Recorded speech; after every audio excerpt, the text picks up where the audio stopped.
Cricket না ফিরলেও বঙ্গবন্ধু স্টেডিয়ামে ফিরেছেন ক্রিকেটাররা। বঙ্গবন্ধু স্টেডিয়াম বাংলাদেশ ক্রিকেটের আঁতুড়ঘর। অতীতে অনেক ঐতিহাসিক ক্রিকেট ম্যাচ হয়েছে এই স্টেডিয়ামে। ঢাকার গুলিস্তানে অবস্থিত এই স্টেডিয়াম সাক্ষী বাংলাদেশের অভিষেক টেস্টেরও। তাই তো দেশের ক্রিকেটের একসময়ের তীর্থস্থান বঙ্গবন্ধু স্টেডিয়ামে আলাদা একটা মায়া রয়েছে। ক্রিকেটের সোনালী অতীত এই বঙ্গবন্ধু স্টেডিয়ামে শনিবার ক্রিকেটাররা ফিরেছেন, দৌড়েছেন, ফিটনেস টেস্ট দিয়েছেন।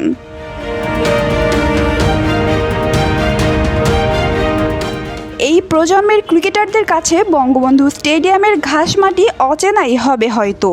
শনিবার ভোরে সেখানে তারা দিয়েছেন ফিটনেস টেস্ট।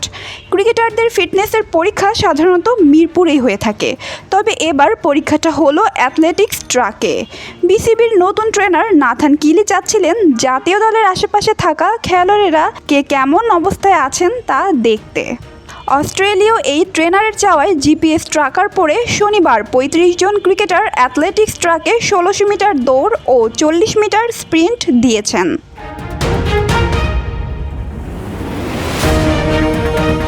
দুই দল থেকে ১৬০০ মিটার দৌড়ে প্রথম স্থান অর্জন করেছেন দুই ফাস্ট বোলার তানজিম সাকিব ও নাহিদ রানা।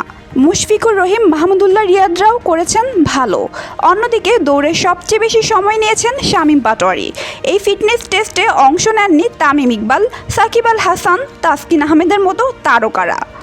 সাকিব দেশের বাইরে আছেন, তাসকিন ডিপিএলে টানা ম্যাচ খেলায় বাড়তি ঝুঁকি নেননি। তাছাড়া চোটের কারণে ছিলেন না সৌম্য সরকার।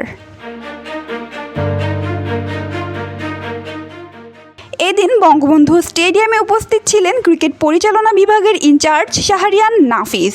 বঙ্গবন্ধু স্টেডিয়ামে নিজের স্মৃতি স্মরণ করে আবেগে আপ্লুত হয়ে তিনি বলেন, ১৯৯৪ সালে প্রথম এই মাঠে আসি আমি। অনেক আইকন ক্রিকেটার এখানে খেলতেন, তাদের খেলা দেখতে আসতাম। ২০০৪ সালে আমার ক্যারিয়ারের গুরুত্বপূর্ণ ইনিংস এ মাঠে খেলেছি। ভারতের অনূর্ধ্ব-১৯ দলের বিপক্ষে প্রস্তুতি ম্যাচে সেঞ্চুরি করেছিলাম। তখন হয়তো বুঝিনি, কিন্তু এখন বুঝি সেই ইনিংসটি এখন অনেক গুরুত্বপূর্ণ। বঙ্গবন্ধু স্টেডিয়ামের প্রত্যেকটা ইঞ্চি ইতিহাস বহন করে। আমাদের প্রজন্মের খেলোয়াড় শুধু ক্রিকেটার নয়, অন্য খেলার খেলোয়াড়রাও এ কথা বলবে। কিলির এই ফিটনেস টেস্টে ছিলেন বিসিবির অন্য ট্রেনাররাও। মীর ইফতিখারুল ইসলাম তাদের একজন। রানিং সেশন শেষে তিনি সাংবাদিকদের বলেন, অ্যাথলেটিক্স ট্র্যাক বেছে নেওয়ার কারণ আসলে টাইমিংয়ের একটা বিষয় আছে।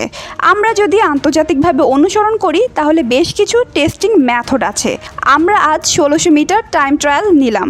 অ্যাথলেটিক্স ট্র্যাকে যদি নেই তাহলে প্রপার টাইমিংটা হয়, কারণ ওইভাবেই হিসাব করা হয়। এটা ওদের কাছে নতুন মনে হয়েছে। সব মিলিয়ে ভালো।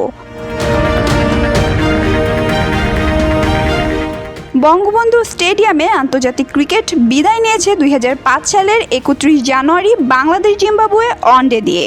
২০০৬ সাল থেকে পাকাপাকিভাবে দেশের ক্রিকেটের নতুন ঠিকানা মিরপুর শেরেবাংলা স্টেডিয়াম।